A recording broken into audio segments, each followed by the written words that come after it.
இருதயத்தை திறந்தது போல கர்த்தராகிய ஆண்டவர் இவர்கள் ஒவ்வொருவருடைய இருதயத்தை நான் திறக்கிறேன் ராஜா, நீர் திறப்பீராக. நீர் அப்படியே செய்யப்படுறதுக்காக நன்றி. நீர் இடைப்படுங்க இயேசுவின் நாமத்தில் பிதாவே, ஆமேன். நல்லா இருக்கீங்களா? கொஞ்சம் சத்தமா. ரொம்ப நாள் ஆச்சுல கேட்டேன். நீங்கள் மட்டும்தான் பாஸ்டமாக கேட்பீங்க, நீங்களும் வர வர கேட்க மாட்டீங்க. சாரி, மன்னிச்சுக்கோங்க. எல்லாம் நல்லா இருக்கீங்களா?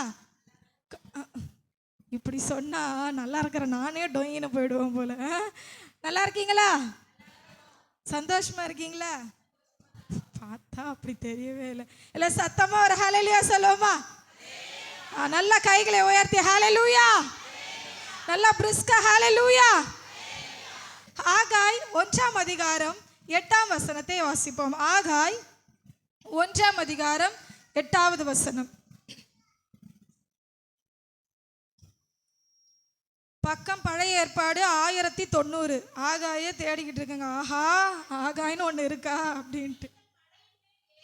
நீங்கள் மலையின் மேல் ஏறி போய் மரங்களை வெட்டி கொண்டு வந்து ஆலயத்தை கட்டுங்கள், அதன் பேரில் நான் பிரியமாயிருப்பேன், அதனால் என் மகிமை விளங்கும் என்று கர்த்தர் சொல்லுகிறார். ஆமென். ஹல்லேலூயா. சத்தமா ஹல்லேலூயா. எத்தனை பேர் அந்த வசனத்தை எடுத்துட்டீங்க? இல்லை இன்னும் தேடிக்கிட்டு இருக்கீங்களா? எடுத்தவங்களாம் ஒரு ஆமேன் சொல்லுங்க சத்தமா. சந்தோஷம். ஓகே, நான் மறுபடியும் வாசிக்கிறேன். இப்போ உங்கள் கண்களை அந்த வசனத்துக்கு நேராக திருப்புங்க.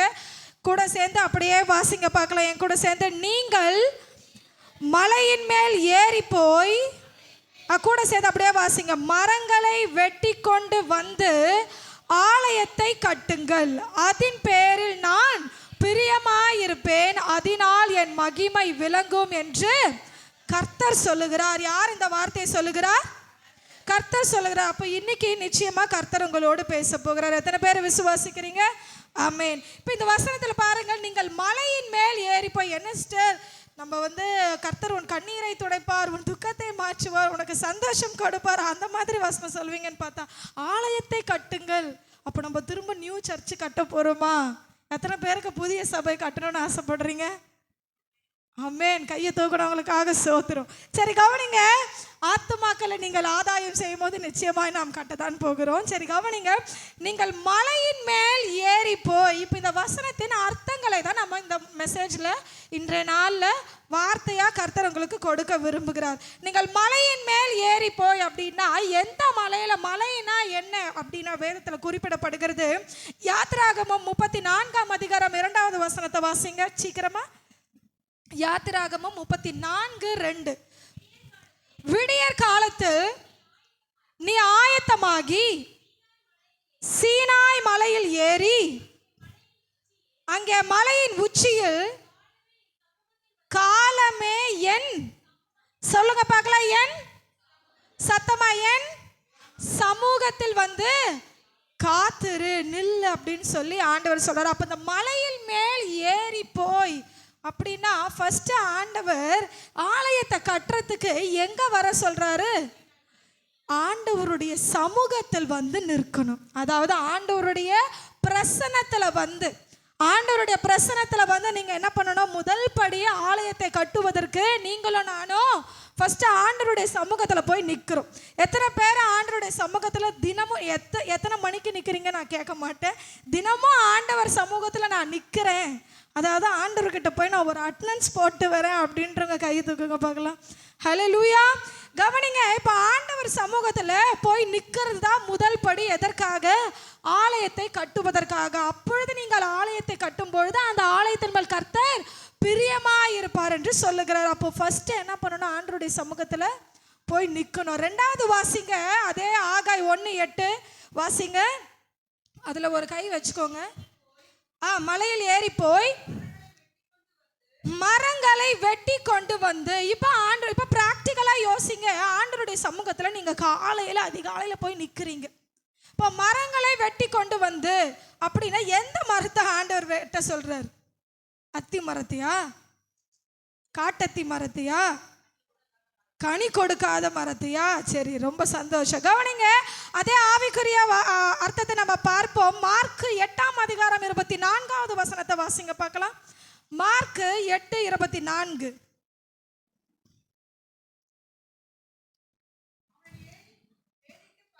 அவன் ஏறிட்டு பார்த்து நடக்கிற மனுஷர்களை மரங்களை போல காண்கிறேன் என்றான். ஹல்லேலூயா. இப்போ ஆண்டவருடைய சமூகத்துக்கு நீங்க போய் நிற்கும் பொழுது மரங்களை வெட்ட வேண்டும். அதாவது மனுஷர்களை வெட்டணுமா? வெட்டுனா நமக்கு போலீஸ் கேஸ் தான் ஆகிடும். கவனிங்க, அதாவது மனுஷர்களுக்கும் நமக்கும் இருக்கும் உறவை அந்த வேளையில் ஆண்டவருடைய சமூகத்தில் நீங்கள் நிற்கும் பொழுது அந்த உறவை கொஞ்ச நேரம் என்ன பண்ணணும்? வெட்டணும். ஹல்லேலூயா. சில பேர் என்ன பண்ணுவோம், ப்ரேயருக்கு போகும்பொழுதும் செல்ஃபோனோடையே போவோம். ஆண்டவர்கிட்ட பேசும்பொழுது நமக்கு எதுக்கு ஃபோனு? நீங்கள் மெசேஜ் எடுக்க போகிறீங்க, இல்லை வேறு ஏதாவது சர்ச் பண்ண போகிறீங்க ஆண்டவருடைய சமூகத்தில்னா அது வேறு விஷயம். ஆனால் ஆண்டவருடைய சமூகத்தை ஜெபம் பண்ண போகிறோம் அப்படின்னு சொல்லி போகிற உங்களுக்கும் எனக்கும் எதுக்கு மொபைல் ஃபோனு? சைடில் மெசேஜ் வந்தால் டிங்குன்னு வரும்போது சோத்திர ஆண்டவரே யார் பண்ணியிருக்கிறாங்களோ, இல்லை கால் வந்ததுன்னா சில பேர் பண்ணுவாங்க சோத்திர ஹலோ சோத்திரம் அப்படின்னு. எதுக்கு அது?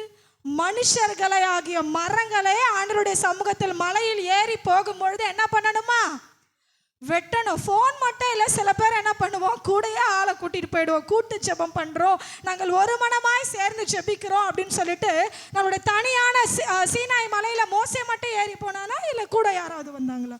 மோசே மாத்திரம் தான் ஏறி போனார் இல்லையா?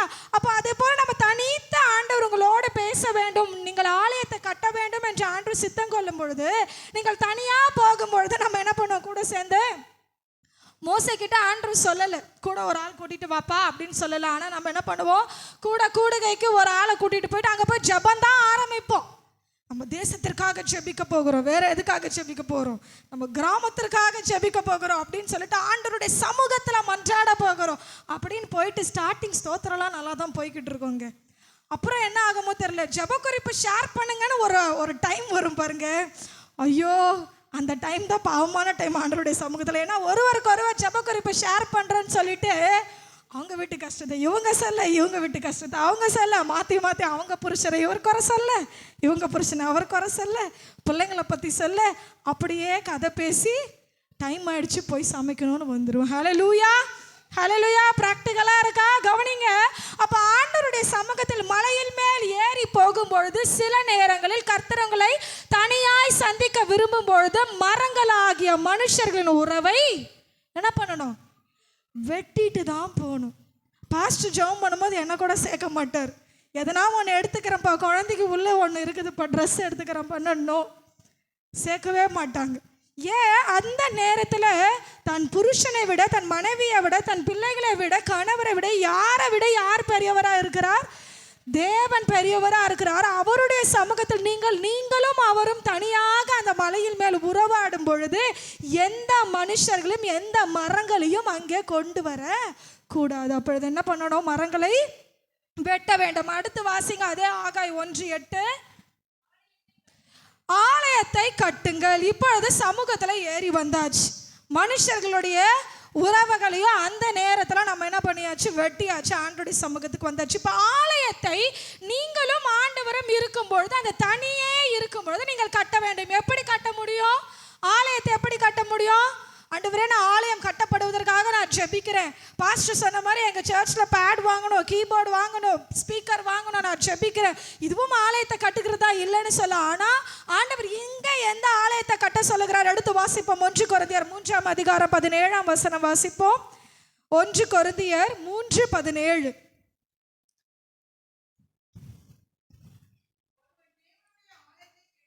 கெடுத்தால் தேவனுடைய ஆலயம் பரிசுத்தமாய் இருக்கிறது. அண்டர்லைன் பண்ணுங்க. நீங்களே எல்லாம் சொல்லுங்க பார்க்கலாம். நானே அந்த ஆலயம். சத்தம் கேட்குற வரைக்கும் நான் திரும்ப சொல்லுவேன், நானே அந்த ஆலயம். அப்போ அந்த ஆலயம் யாரு? நீங்களும் நானும் தான். அப்போ இப்போ நீங்களும் நானுமாகிய அந்த ஆலயத்தை நாம் எப்படி கட்ட வேண்டும் என்று கர்த்தர் நமக்கு சொல்லி தரப்போகிறார். ஹல்லேலூயா. இப்போ ஆலயத்தை நாம் அவருடைய சமூகத்தில் மலையில் மேலே ஏறிட்டோம், மரங்களையும் வெட்டிட்டோம். இப்போ அடுத்த ஸ்டெப் என்னது? ஆலயத்தை கட்ட போகிறோம். அப்படி ஆலயம் கட்டப்படும் பொழுது தான் கர்த்தர் அதன் மேல் என்னவா இருப்பாரா? பிரிய பிரியமாய் இருப்பாராம். எடுத்து வாசிக்கலாம். 1 நாளாகமம் 29ஆம் அதிகாரம் 2வது வசனத்தை வாசிங்க. 1 நாளாகமம் 29:2. நான் என்னாலே இயன்ற மட்டும் என் தேவனுடைய ஆலயத்திற்கென்று பொன் வேலைக்கு பொன்னையும். Thank you sister. ஒன்னா பார்ப்போம். இப்போ ஆலயத்தை கட்டுவதற்காக சேர்த்து வைக்கிறார்கள் சில பொருட்கள். வேதத்தில் சில பழைய ஏற்பாட்டில் சில இடங்களெல்லாம் ஆலயத்தை எப்படி கட்டுவது என்றும் ஆண்டவர் எப்படிலாம் அதை டிசைன் பண்ணணும், ஈச் அண்ட் எவ்ரி ஸ்டெப். ஒரு நூக் அண்ட் கார்னர் சொல்லுவாங்க பார்த்தீங்களா, சின்னதாக ஒரு தூணில் வைக்கிற ஒரு டிசைன் முதற்கொண்டு ஆண்டவர் சொல்லி கொடுத்துருப்பார். அப்படி நம்ம ஒரு நுணுக்கமாக போகிறது இல்லை, மேலோட்டமாக பார்க்க போகிறோம். ஆலயத்தை எதெல்லாம் வச்சு கட்டுறாங்க? முதல் விஷயம் எதை வச்சு கட்டுறாங்களா? பொன் வேலைக்கு பொன்னையும். அப்போ ஃபர்ஸ்ட் என்ன தேவைப்படுகிறது ஆலயத்தை கட்டுவதற்கு? பொன், கோல்டு. எல்லாம் சொல்லுங்க பார்க்கலாம். ஏன்னா அதுதான் வேதம் சொல்லுகிறது. எடுத்து வாசிக்கலாம் எப்படி பொன்னாய் இருக்கிறோம் என்று. 1 பேதுரு 1ஆம் அதிகாரம் 7வது வசனத்தை வாசிங்க. 1 பேதுரு 1:7. 1 பேதுரு 1:7 கிடைக்கலையா? அழிந்து போகிற பொன் அக்கினியினாலே சோதிக்கப்படும், அதை பார்க்கிலும் அதிக விலையேற பெற்றதா இருக்கிற உங்கள் விசுவாசம். போதும் சிஸ்டர், கவனிங்க. பொன் அப்ப இந்த இடத்துல எதற்கு ஒப்பிடப்படுகிறது? எதற்கு ஒப்பிடப்படுகிறது? விசுவாசம். எல்லாம் அந்த சகோதரிக்கு ஒரு கைதட்டல் கொடுங்க பார்க்கலாம். அதுவும் தட்ட மாட்டீங்க, எல்லாம் சத்தமா. எஸ், கவனிங்க. இப்ப பொன் எதற்காக ஒப்பிடப்பட்டு பேசப்படுகிறது வேத புத்தகத்துல? உங்களுடைய என்னுடைய விசுவாசத்திற்கு ஒப்பிடப்படுகிறது. இப்போ முதல் வேலையா நம்ம ஆலயம் யாருன்னு சொன்னேன்? நான் தான் ஆலயம். இப்போ நான் என்ன கட்டி கொள்ள வேண்டும், பில்ட் பண்ணணும். I want to build myself with gold. First என்னது? கோல்டு. பொன்னினால நான் என்னை கட்ட வேண்டும். அப்போ அந்த பொன்னாகிய விசுவாசம், பொன்னாகிய விசுவாசத்தினால் உங்களையும் என்னையும் ஆண்டவர் என்ன பண்ண சொல்றாரு? கட்டி கொள்ள சொல்றாரு. ஆனால் நம்ம என்ன பண்ணுவோம்? சூழ்நிலைகளை பார்த்து நம்ம நல்லா பயங்கரமா ஃபயரா ஜெபம் பண்ணுவோம். ஆண்டவரே எனக்கு இந்த காரியத்தை செய்யுங்கப்பா. ஆண்டவரே அதிர்ந்துருவாரு நம்ம பண்ற ஜெபத்தை பார்த்தா.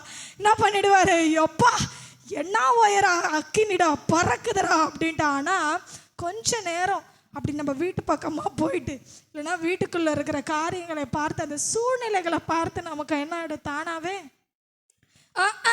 எங்கேருந்து மாற போகிறான் இவன், எங்கேருந்து நடக்க போகுது, எங்கேருந்து வரப்போகுது, ஆண்டவர் செய்வார்.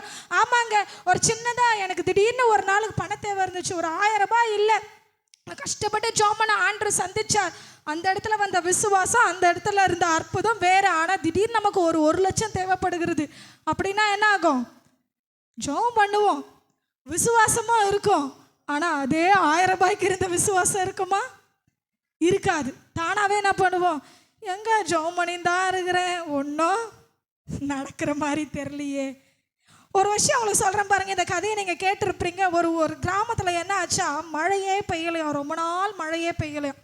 எல்லாருமே சேர்ந்து, சரி நம்ம எல்லாருமே கிராமத்தார்களாய் சேர்ந்து ஜெபம் பண்ணலாம் அப்படின்னு சொல்லி ஜெபம் பண்ணுறதுக்கு கூட்டம் கூடுனாங்களாம். ஒரே ஒரு பிள்ளை மட்டும் சாயந்தரம் ஒரு 5 மணிக்கு கூடினாங்களாம். ஒரே ஒரு பிள்ளை மட்டும் கையில் கொடையோடு வந்துச்சான். அப்போ கூட இருக்கிறவங்க கூட அப்படியே கூடியே நடந்து போகிறவங்கிறாங்க. கேட்டாங்க, அப்படியே முட்டாப்பாயில் மழையே பெய்யலன்ட்டு தான், பல மாதமாக மழை பெய்யலைன்னு சொல்லிட்டு தான் என்ன பண்ண போகிறோம்? ஜெபம் பண்ண போகிறோம். கொடையை போய் கையில் எடுத்துகிட்டு வந்திருக்கியே அப்படின்னு சொன்னாராம். உடனே அந்த குட்டி பையன் சொன்னானா, அங்கிள் நானா முட்டா பையன், சரி வாங்க அங்கிள் ஜெபம் பண்ணலாம். அப்படின்னா என்ன அர்த்தம்? யார் முட்டா பையன் கடைசியாக பார்ப்போம் அப்படின்னு சொல்லி என்ன பண்ணிட்டாங்க, உள்ளே போயிட்டு எல்லாரும் கூடி சேர்ந்து நல்லா விசுவாசத்தோடு ஜெபிக்கிறாங்க. கர்த்தாவே எங்கள் ஜெபத்தை கேளும், எங்களுடைய விசுவாசத்தை பாரும், எங்களுக்கு மழையை தாரும். அப்படி பயங்கரமாக ஜெபம் பண்ணியாச்சு. ஆனால் என்ன பண்ணுறாங்க எல்லாரும்? ஓகே ஜெபம் பண்ணி முடிச்சாச்சு. கடமைக்கு பாஸ்டர் கூப்பிட்டாரு, வந்துட்டோம். பாஸ்டர் ஆத்துமாக்களுக்காக ஜெபம் பண்ண சொன்னார், வந்துட்டோம். பாஸ்டர் கேர்சல் எடுக்க சொன்னார், வந்துட்டோம். ஆனால் அதுக்கான ஆக்ஷனே இருக்காதுன்ற மாதிரி அந்த சபையாரும் வந்தாங்க, ஜெபம் பண்ணாங்க, போயிட்டாங்களாம். ஆனால் ஜெபிச்சு முடிச்சு வெளியே போகும்பொழுது ஒரே இடி சத்தமாக. அப்போ அந்த பையன் ஸ்டைலாக வெளியே போய் நின்று அந்த கொடையை ஆன் பண்ணி, அவன் பாட்டு ஸ்டைலாக ராஜா மாதிரி நடந்து போனானா, அப்போ எல்லாரும் யோசிச்சாங்களா, இந்த சின்ன பிள்ளைக்கு இருக்கு இந்த விசுவாசம் நமக்கு இல்லாமல் போயிடுச்சு. எல்லாருமே நினைஞ்சு கொண்டே போனாங்களா. இதிலிருந்து நான் உங்களுக்கு சொல்ல வர்றது என்ன அப்படின்னா, நாம் செய்கிற ஜபத்திற்கும் நாம் விசுவாசத்திற்கும் ஏணி வச்சாலும் சில நேரங்களில் எட்டாது. ஆபிரகாம் ஜெபித்த விசுவாசின் தகப்பனா எப்படி இருந்தா கண்ணால காணவே இல்லை. ஏன்னா வேதம் சொல்லுகிறது நம்பப்படுகிற உறுதியும் காணப்படாதவளின் நிச்சயமா தான் என்னது விசுவாசம். நீ கண்டு ஒன்னதை நம்பின அப்படின்னா அது பேர் நம்பிக்கை. அது பேர் என்னது நம்பிக்கை. காணாமலே நடக்க வாய்ப்பே இல்லை, அது சோர்ஸே கிடையாது.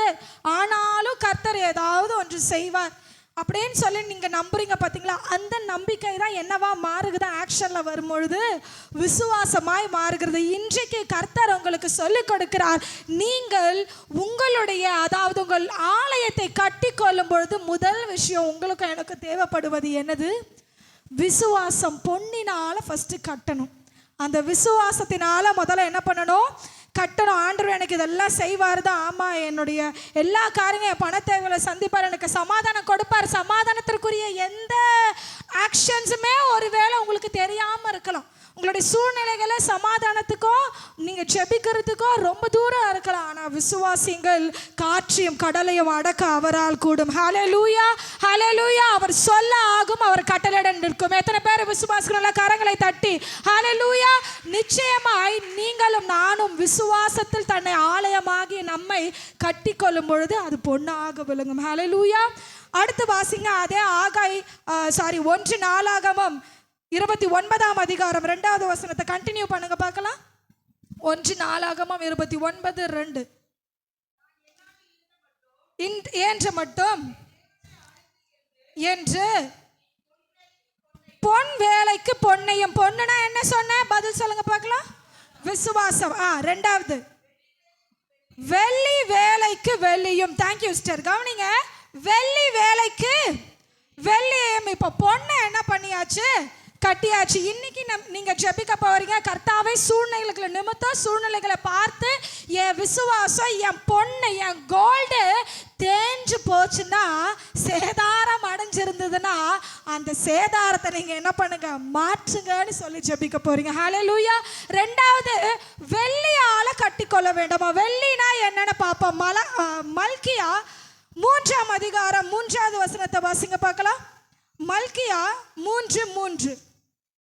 பழைய ஏற்பாட்டில் கடைசி புத்தகம், பக்கம் 1105. புடமிட்டு சுத்திகரித்து கொண்டிருப்பார். Thank you sister. கவனிங்க, அவர் உட்கார்ந்து வெள்ளியை புடமிட்டு சுத்திகரித்து கொண்டிருப்பார். which means பைபிள்ல வெள்ளி என்றால் it denotes the purity. என்னது ரெஃபர் பண்ணதா, பியூரிட்டி, சுத்தத்தை அதை ஒப்பிடப்படுகிறது. வெள்ளி என்றால் என்ன, சுத்தம். எல்லாம் சேர்ந்து சொல்லுங்க பார்க்கலாம். வெள்ளி என்றால் பொண்ணுனா, வெள்ளினா சத்த சுத்தமா கேட்கலையே. வெள்ளினா என்னது, சுத்திகரிப்பு, அதாவது சுத்தம். கர்த்தர் உங்களையும் என்னையோ 2வது நம்மளுடைய ஆலயத்தை, யார் ஆலயம், நாமே அவரது ஆலயம். நம்மை எதனால கட்ட சொல்றாருன்னா வெள்ளியினால கட்ட சொல்றாரு. எதனால, வெள்ளியினால. நமக்குள்ள இருக்கிற எல்லா அசுத்தங்களையும் நீக்கி நம்மை சுத்திகரித்து கொள்ள சொல்லுகிறார். ஹல்லேலூயா, ஹல்லேலூயா. வசனம் சொல்லுகிறது, பழைய ஏற்பாட்டில் ஆண்டவர் சொல்லுகிறாரா, உன் பாளையம் எங்கும் சுத்தமாய் இருக்க கடவுது. அப்பொழுது ஆண்டவர் உங்களுக்கு இன்றைக்கு உங்களை சுத்தம் பண்ணிக்கொள்ளுங்கள், கர்த்தர் நாளைக்கு உங்கள் நடுவிலே அற்புதங்களை செய்வார் என்று வேத வசனம் சொல்கிறது. அப்போ இன்னைக்கு நீங்களும் நானும் நம்மை சுத்திகரித்து கொள்ளும் பொழுது, நம்மை சுத்தப்படுத்தி கொள்ளும் பொழுது, நம்மளுடைய பேச்சில் சுத்தம், நம்மளுடைய பார்வையில சுத்தம், நம்மளுடைய நடக்கையில சுத்தம், உடையில சுத்தம், எல்லாவற்றிலும் நம்ம சுத்திகரித்து கொள்ளும் பொழுது நாம் அவருடைய ஆலயமாய் இன்னும் கொஞ்சம் கட்டப்படுவோம். ஹல்லேலூயா, ஹல்லேலூயா. சில பேருடைய வீட்டில் சுத்தம்னா சுத்தம், சுத்தம் சோறு போடும், சுகாதாரம் குழம்பு தோன்ற மாதிரி எல்லாமே இருக்கும், அவ்வளோ சுத்தமாக இருக்கும். அப்படியா? சில பேர் ஒர்க்கிங் உமன்ஸ் இருப்பீங்க, நானும் ஒர்க்கிங் உமன் தான். ஆனால் அட்லீஸ்ட் வாரத்துக்கு ஒரு நாளாவது ஆஃப்னு ஒன்று கிடைக்கும், இல்லை ஆஃப் டேவாவது ஆஃப்னு ஒன்று கிடைக்கும், இல்லைங்களா? நம்மளுடைய சபையாருக்காக நான் கர்த்தரை ஸ்தோத்திரிக்கிறேன். அநேகருடைய வீடுகள் சுத்தமாய் தான் இருக்கிறது. கவனிங்க, நான் வெளியே சொல்றேன், கவனிங்க. சில பேருடைய வீட்டிலையோ உள்ள போனா எப்படி இருக்கும்? எப்படி இருக்கும்? நீங்களே சொல்லுங்களேன், நான் சொல்லி நான் மாட்டிக்கிறதுக்கா? எப்படி இருக்கும்? சொல்ல மாட்டோமே. வீடு ஆஹா ஓஹோன்னு இருக்கும். எப்படி இருக்கும்?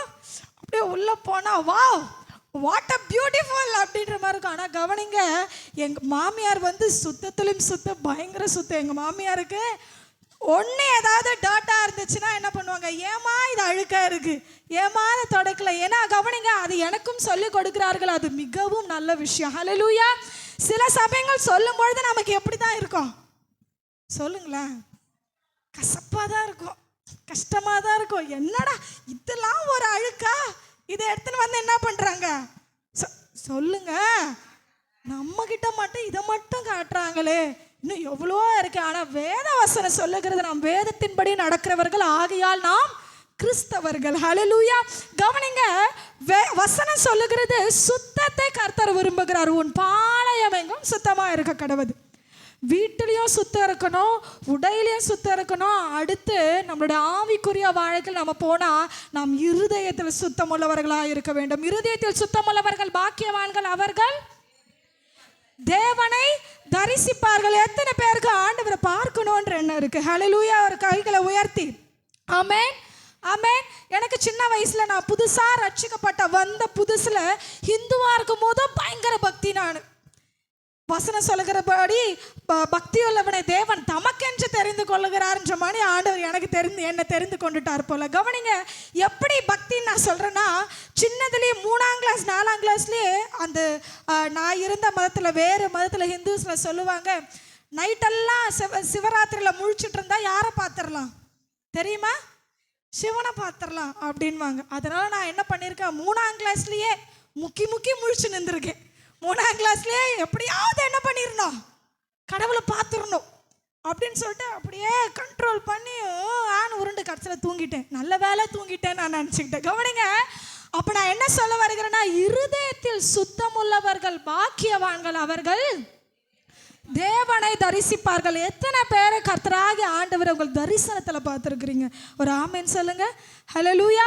கவனிங்க, நீங்கள் ஒருவேளை ஐயோ நான் அந்த அழகு முகத்தை பார்க்கலையே, ஆண்டவருடைய பிரசன்னத்தை நான் இன்னும் பார்க்கலையே, இன்னும் என் கண்கள் தெளிவடையலைன்னா, இன்னைக்கு உங்களுக்கு ஒரு நான் டிப்ஸ் சொல்கிறேங்க. சின்ன டிப்ஸ் தான். இருதயத்தில் சுத்தமுள்ளவர்கள் பாக்கியவான்கள், அவர்கள் தேவனை தரிசிப்பார்கள். இன்னைக்கு நீங்கள் யோசிங்க, நீங்கள் ஆண்டவராகிய இயேசு கிறிஸ்துவை நீங்கள் தரிசிக்க வேண்டும் என்றால் பார்க்கணும்னா சிம்பிளான solution, be pure in your heart. உங்களுடைய இருதயத்தில் சுத்தமுள்ளவர்களாக இருங்க, உங்களுடைய செயல்களில் சுத்தமுள்ளவர்களாக இருங்க. வேத வசனம் சொல்லுகிறது, உள்ளதை உள்ளதென்றும் இல்லதை இல்லதென்று சொல்லுங்கள். நிறைய குடும்ப ஸ்திரீகளுக்கு அதுதான் வராது, ஆண்களுக்கும் அது வராது.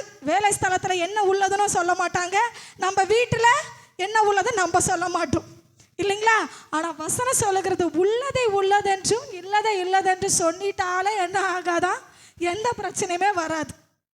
கரெக்டா? வேலை ஸ்தலத்தில் என்ன பண்ணுவோம், ஜென்ஸு என்ன நடக்குதுன்னு சொல்ல மாட்டாங்க. அவங்க பாட்டி இஷ்டத்துக்கு டென்ஷனாக உட்காந்துருக்கிறன்னு உட்காந்துப்பாங்க. கேட்டாங்க டென்ஷனாக இருக்கும் போது வந்து சும்மா நொயினு அது சொல்லலாம்ல.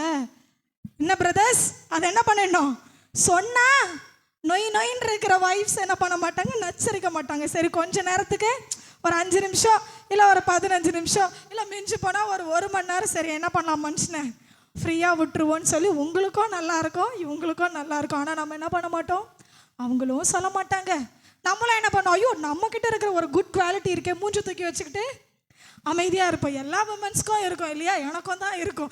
கவனிங்க, ஆனால் அது என்ன உள்ளது என்று நீங்கள் கம்ஃபர்ட் ஜோனாக ஃபீல் பண்ணுற ஒருவரிடம், மறுபடியும் சொல்கிறேன், நீங்கள் கம்ஃபர்ட்டாக ஃபீல் பண்ணுறவரோட நீங்கள் சொல்லும் பொழுது அந்த பிரச்சனை என்ன ஆகிடும், சால்வ் ஆகிடும். அதான் என்ன சொல்ல வருகிறேன்னா, நீங்கள் வெள்ளியை போல வெள்ளியாகி உங்கள் சுத்தத்தை என்ன பண்ணிக்கணும்னா கட்டிக்கொள்ள வேண்டும். உங்கள் ஆலயத்தை எப்படி கட்டணும், ஃபஸ்ட்டு எதில் கட்டணுமா, பொன்னினால பொன்னாகிய விசுவாசத்தில் கட்டுங்க. ரெண்டாவது எப்படி கட்டணுமா, வெள்ளியாகிய சுத்தத்தினால் உங்கள் வீடும் சுத்தமாக இருக்க வேண்டும், உங்கள் உள்ளமும் அதாவது உங்கள் சரீரமாகி இந்த வீடும் சுத்தமாக இருக்கணும், நீங்கள் வசிக்கிற வீடும் சுத்தமாக இருக்கணும், உள்ளே வசிக்கிற உங்கள் ஆவியும் சுத்தமா இருக்கணும். ஹல்லேலூயா. தொடர்ந்து வாசிங்க. 1 அப்படி கண்டினியூ பண்ணி வாசிங்க.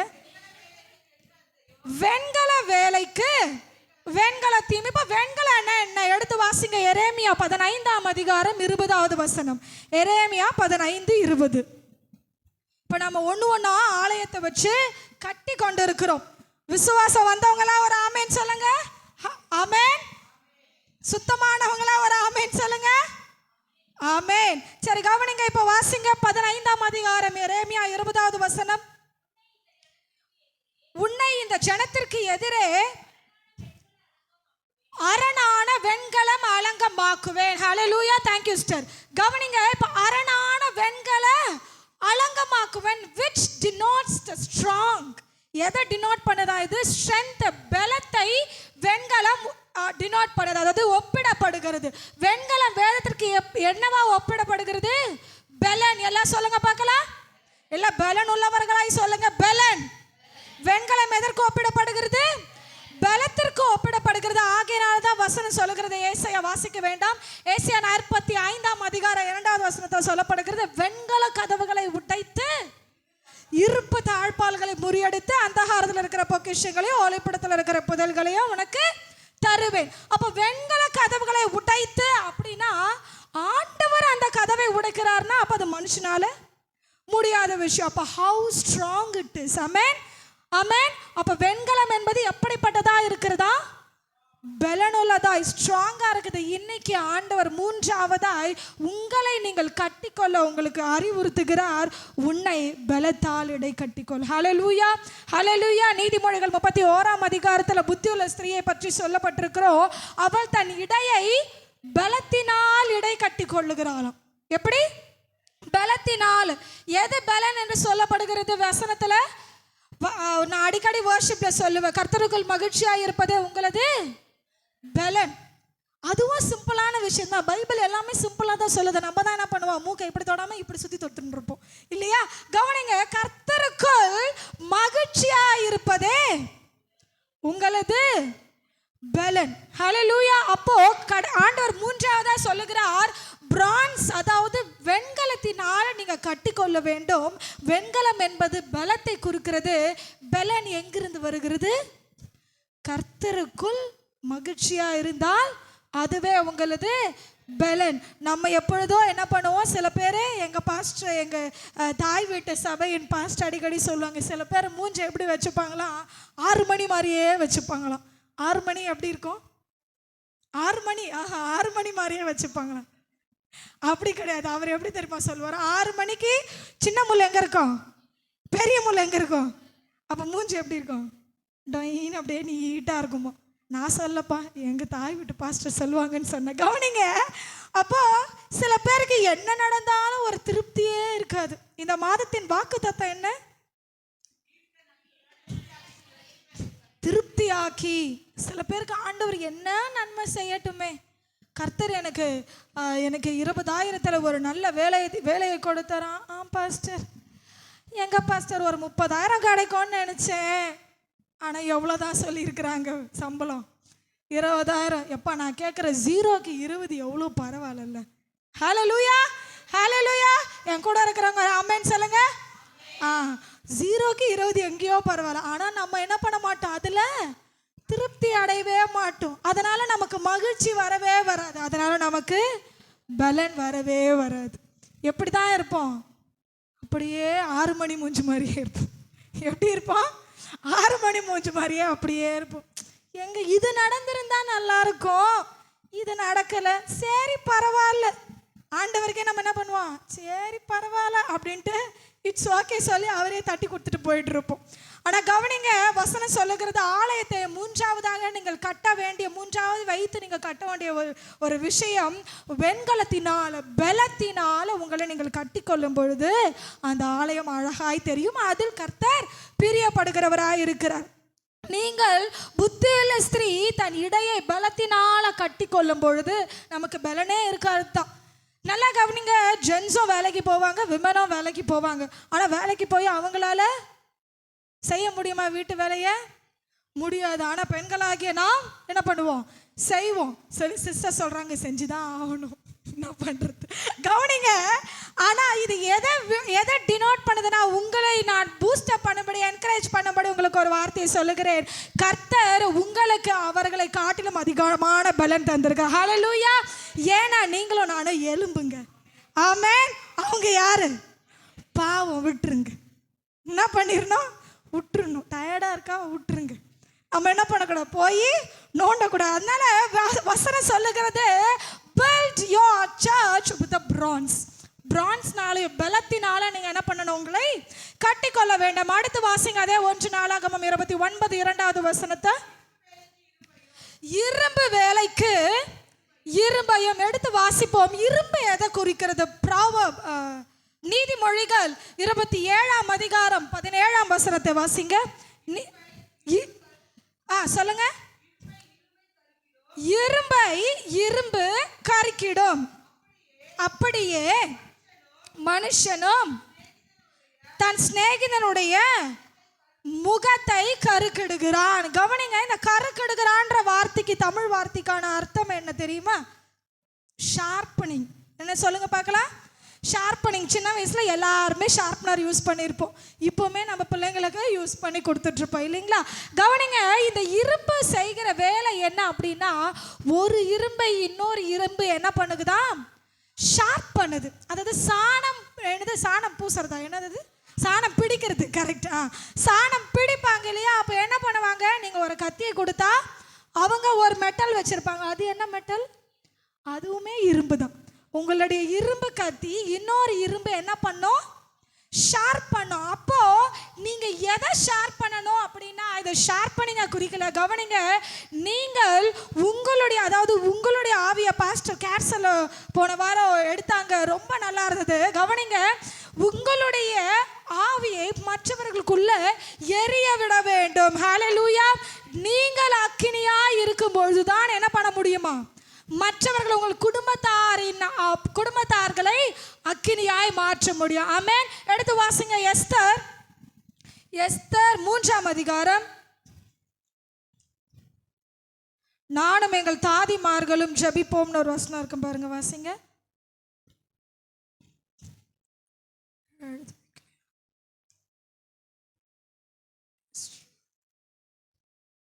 4:13 வாசிங்க.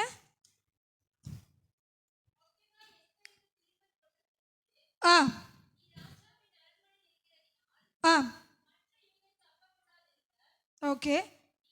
4:16 வாசிங்க. நீர் போய் சூசானில் இருக்கிற யூதரை எல்லாம் கூடி வர செய்து 3 நாள் அல்லும் பகலும் புசியாமலும் குடியாமலும் இருந்து எனக்காக உபவாசம் பண்ணுங்கள், நானும் என் தாதிமாரும் உபவாசம் பண்ணுவோம். இதுல என்ன சொன்னாங்க அப்படின்னா, கவனிங்க, தான் ஜெபிப்பது மாத்திரம் அல்லாமல் தான் கூட இருந்த குடும்பத்தார்களையோ இல்ல தான் கூட இருந்தவர்களையும் எஸ்தர் என்ன பண்ண வைக்கிறாங்க? ஜெபிக்க வைக்கிறாங்க. எஸ்தர் என்ன பண்றாங்க? உபவாசிக்க வைக்கிறாங்க. அப்ப கவனிங்க, இரும்பை இரும்பு கருக்கிடுவது போல கர்த்தர் சொல்லுகிறார், இரும்பினாலையும் ஆலயத்தை என்ன பண்ணணும்?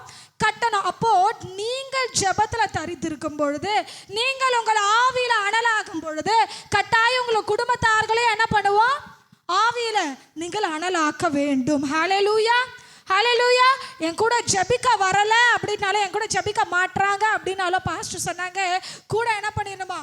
கூட்டிட்டு போயிட்டு சும்மாவாது உட்கார வச்சிடணும். அப்போ என்ன ஆகும்? ஆட்டோமேட்டிக்காக நீங்கள் ஜெபிக்க ஜெபிக்க ஜெபிக்க நீங்கள் அக்கினியில் இறங்கி நீங்கள் ஜெபிக்க ஜெபிக்க உங்களுடைய அக்கினி அங்கேயே என்ன ஆகும்? பற்றி கொண்டு போகும். ஹல்லேலூயா. நம்ம கைப்பிடிச்சு கூட ஜெபிக்கும் பொழுது, நான் அநேக முறை பார்த்துருக்கேன், சபையில் கைப்பிடிச்சு ஒருத்தவங்க ஜெபம் பண்ணுங்க அப்படின்னா, ஒருத்தவங்க அப்படியே ஹல்லேலூயா சோத்திரம் அப்படின்னா, பக்கத்தில் இருந்தவங்களும் எப்படி தான் ஜெபம் பண்ணுவாங்க? அதே டோனில் தான் போவாங்க. ஒருத்தவங்க என்ன பண்றாங்க? அல்லேலூயா, கர்த்தர் இதை செய்வாராக, ஆமென் ஆமென்னா கையை பிடிச்சி உழுக்கிறதுலே அவங்க என்ன பண்ணிடுவாங்க?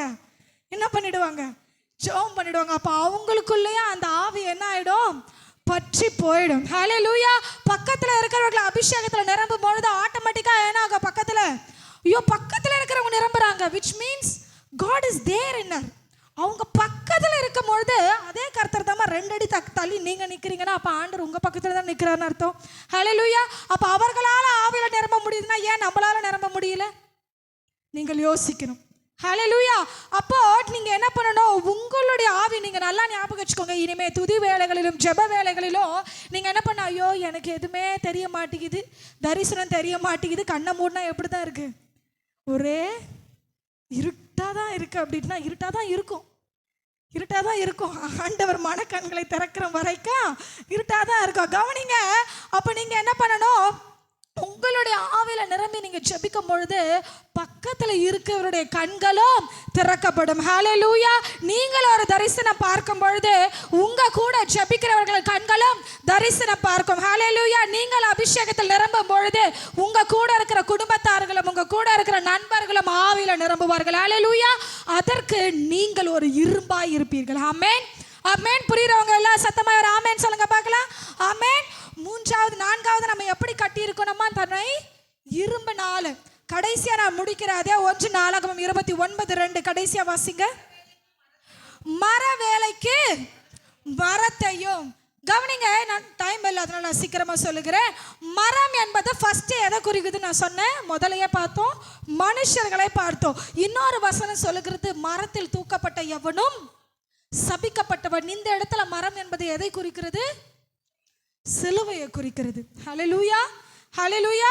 அப்ப கர்த்தராகிய ஆண்டவருக்குள்ள நீங்கள் உங்களை கட்டி கொண்டால் நிச்சயமாய் அந்த ஆலயத்தின் மேல் கர்த்தர் எப்படி இருப்பாரா? பிரியமாய் இருப்பாரா? எப்படி இருப்பாரா? பிரியமாய் இருப்பாரா? அப்போ இன்னும் நிறைய காரியங்கள் வேதத்தில் இருக்கு. ஆலயத்தை கட்ட வேண்டுவது நான் கொஞ்சமா தான் எடுத்துட்டு வந்தேன். கவனிங்க, என்னென்ன சொன்ன, பொன்னாகிய விசுவாசத்தினால நாம் ஆலயத்தை கட்ட வேண்டும். 2வது வெள்ளியாகிய சுத்தத்தினால நம்ம என்ன பண்ணணும், ஆலயத்தை கட்டிக்கொள்ள வேண்டும். 3வது வெண்கலமாகிய பலத்தினால உங்களை என்னையும் கட்டிக்கொள்ள வேண்டும். 4வது இரும்பினால, விச் மீன்ஸ் உங்களுக்குள்ள இருக்கிற ஆவி. நல்லா கவனிங்க. ஒருவேளை உங்க குடும்பத்தார்களோ உங்க கூட இருக்கிற நண்பர்களோ ஜெபிக்கல அப்படின்னா காரணம் யாரா தான் இருப்பீங்க? சூப்பராக சொன்னாங்க. நான் தான். சொல்லுங்க பார்க்கலாம். நான் தான். என்ன கவனிங்க, எனக்கு என் கூட நான் திருமணத்திற்கு முன்பாக என் சபையில் எனக்கு ஒரு நல்ல ஒரு தோழி இருந்தாங்க. 2 பேரும் சேர்ந்து அடிக்கடி ஜெபிப்பது உண்டு. ஜபத்தில் என்ன பண்ணுவோம் தெரியுமா, போட்டி போடுவோம். நீ ஜெபம் பண்ணுறியா, நான் ஜெபம் பண்ணுறேன். சர்ச்சில் இல்லை, அதுக்குன்னு சண்டை போட்டுக்க சொல்லலை. சர்ச்சில் இல்லை, வீட்டில் கூட என்ன பண்ணுவோம், நீ 10 மணிக்கு ஜெபத்தில் உட்காரியா, நானும் 10 மணிக்கு ஜெபத்தில் உட்காரு.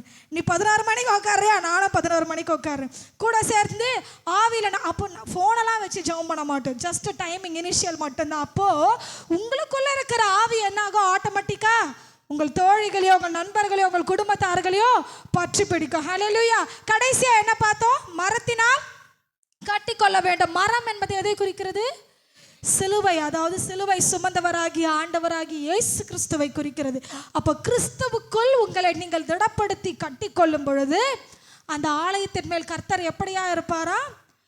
பிரியமாய் இருப்பாரா? எப்படி இருப்பார்? பிரியமாய் இருப்பார். அப்போ முதல் ஸ்டெப் என்ன பண்றோம், மலையின் மேல ஏறணும்.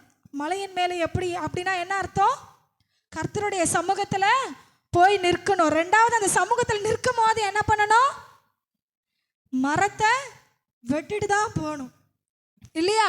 3வது ஆலயத்தை கட்டிக்கொள்ள நீங்க என்னென்னலாம் எடுத்துக்கொண்டு போகணுன்ற விஷயத்த சொல்லியிருக்கிறோம். பொன்னினால, வெள்ளியினால, வெண்கலத்தினால, மரத்தினால, இரும்புனால உங்களை நீங்கள் கட்டிக்கொள்ளும் பொழுது அந்த ஆலயத்தின் மேல் கர்த்தர் பிரியமா இருக்கிறார். ஹல்லேலூயா.